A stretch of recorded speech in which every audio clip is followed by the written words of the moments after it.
Hello and welcome to another video episode of my blog. You can see Annie back there doing her thing, being cute, and yeah, that's all there is to it. Right now I'm sitting in the car, just going out for a drive to relax. I have these panic attacks where I think people want to kill me. Well, not kill me, but they would like to see me dead.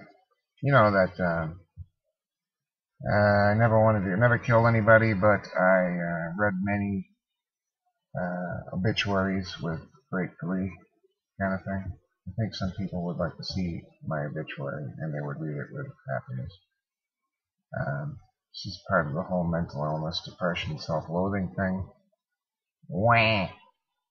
I can't smoke the pipe in the car because I've decided, along with the other parties involved, that we don't want to stink up the car, funkify it. You can see Annie again.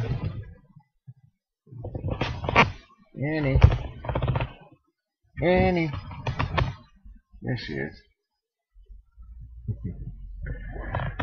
Anyway. So tonight, I guess I did have something I wanted to talk about.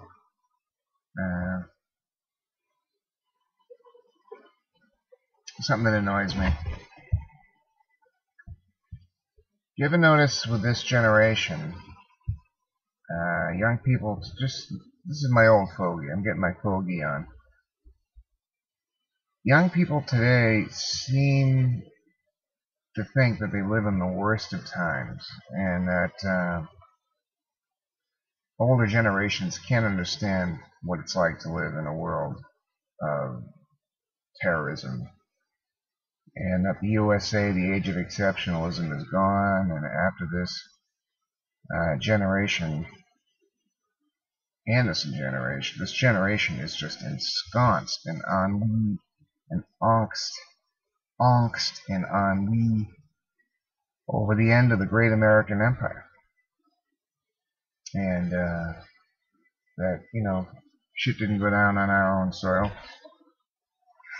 and that we're the saviors of the universe, much like He-Man or the Thundercats.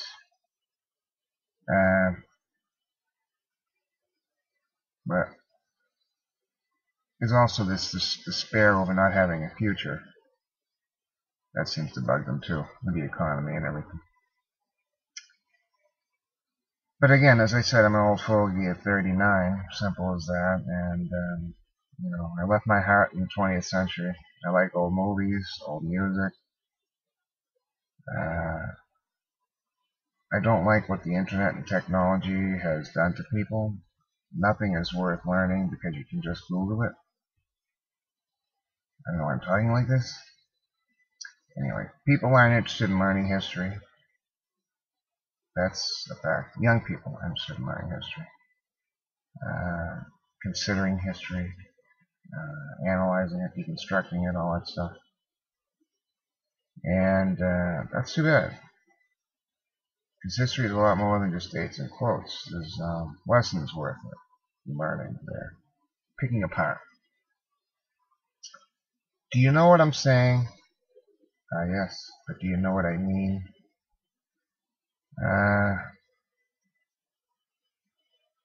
One history lesson that annoys me, and this is the whole time, like, you don't understand this generation, we had 9/11, and now we're all, just terrified of our own shadow, and you don't know what that's like, man.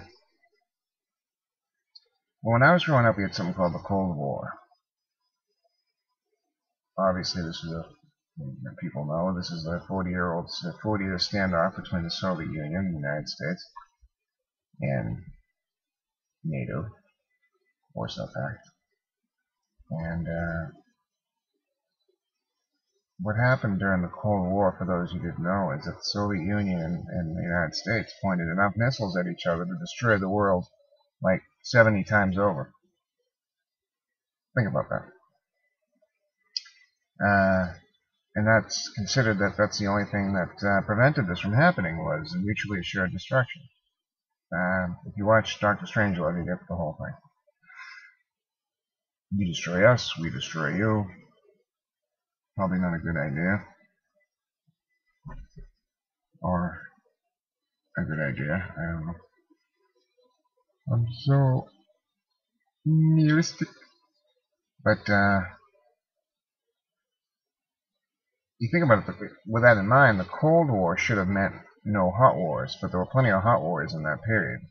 Korean War, Vietnam War, basically a civil war masquerading as Soviet expansionism, which is a bit of a myth that we use to justify these military adventures. But anyway, then you get the Bay of Pigs, Cuban Missile Crisis, El Salvador, Sandinistas, and all that crazy Cold War stuff. That was all when I was younger. Many people remember Barbara Honegger, but Iranians, and that stuff. But anyway, so when I grew up, my wife grew up, friends grew up, and even when my father grew up, going back to his childhood, he was born in 1932. So after World War II, when he was in school, he had to put up with those, duck and cover things that they told kids to do in school. It was almost a daily event that something would get us blown away. Some misunderstanding, like I said, a Cuban Missile Crisis, something would get us blown up, and so we had to be ready. And what my father called those drills that we had in high school and grammar school, kindergarten, probably in the fetus, was, duck your head between the legs, kiss your ass goodbye drills. Because you get under your desk and wait for nuclear fallout. And that was supposed to save you. He even had a lot of these wonderful things called fallout shelters that were all around in Boston and the country. These fallout shelters would, you're supposed to, if you see the missiles falling, you run down to somebody's basement. That's supposed to protect you. Haha. This is what I went through when I was a kid. And you can't tell me that it's any worse now with 9/11 than that shit was. That was some pretty crazy shit. And so that's one of the messages of tonight's video cast. Yes. I just wanted to read this story. I mentioned that there were a lot of close calls regarding the impending annihilation of Earth and from nuclear weapons. And here's a good one.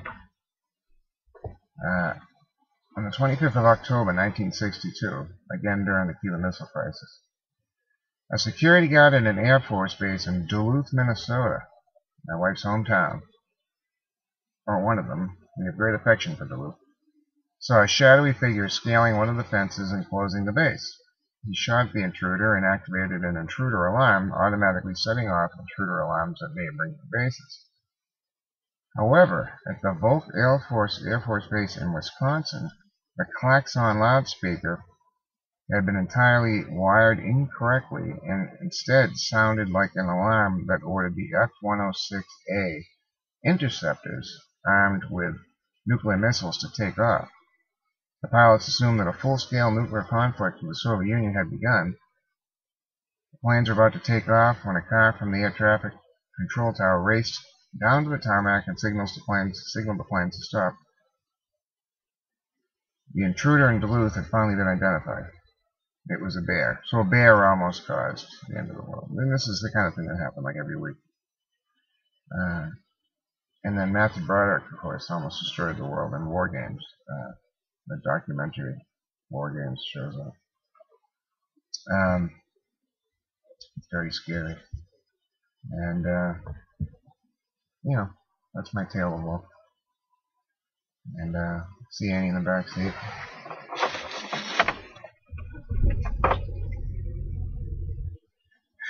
That is the truth, Ruth.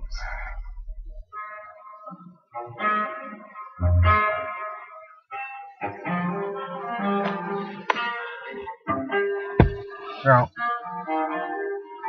I don't know what I'm going to talk about next. My next little video blog. I was going to take you guys down to Davis Square, maybe do some interviews, talk to some people, and maybe Harvard Square. I don't know. There's a lot of juicy stuff around here. There's a lot of crazy people.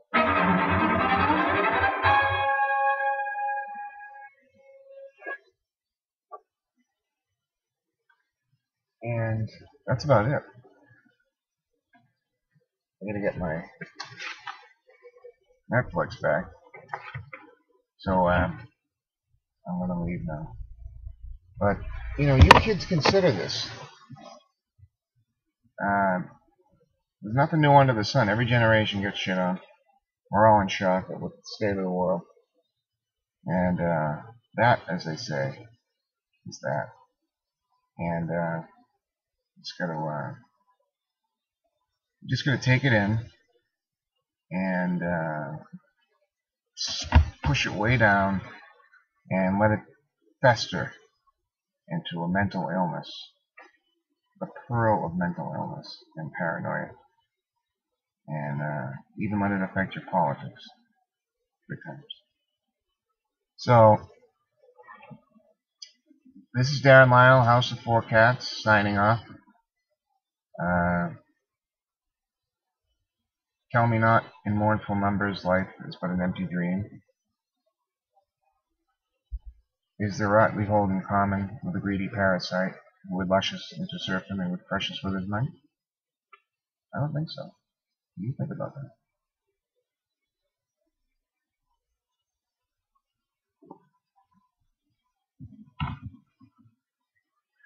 You think about that.